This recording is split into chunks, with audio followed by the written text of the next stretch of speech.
Hello again, I am Fluff, continuing my exploration of the DayZ standalone alpha, where I've recently passed through Balota.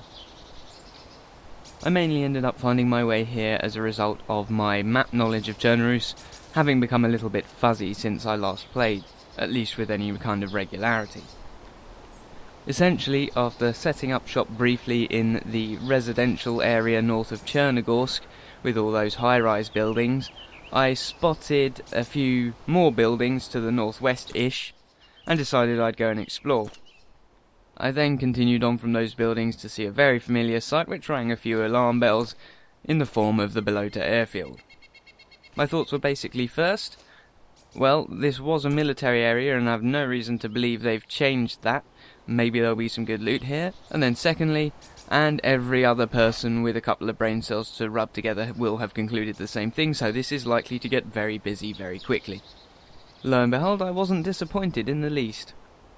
At present, it seems the Balota airfield especially is home to all sorts of absolute nutters, including server hoppers, people who just like living on the coast for all the action-packed goodness and noob bashing, people who are looking to gear up to go further north, and folks who just want to run around in their underwear, punching everyone in the head, and sprinting at insanely fast speeds after you, which is very disconcerting, I have to say. While I was lying under trees observing, there were regular gunshots, plenty of survivors running back and forth across my line of sight, and basically it would not have been in the least bit surprising to see someone dressed in only a crash helmet pumping out techno over direct chat. It's heartening, in a way, to see the finest traditions of this little, well-known coastal loot spot being upheld by all and sundry. However, getting here myself reminded me that I did need to get orientated so I could head up north and away. That's quite easy from Balota, but what I did do while I had the opportunity was run into the airfield to see what there was available.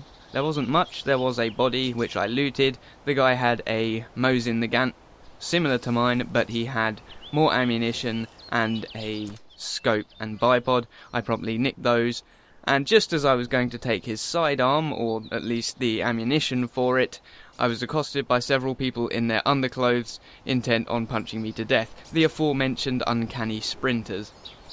I left at speed, got back to the Chernogorsk residential area, got my wits together, and got ready to head out into some of the more far-flung parts of Chernobyl. And that is where I will leave you for now. Doubtless there will be more to come as I continue my exploration of the wastes, but until that time, thank you for watching, and of course, take care.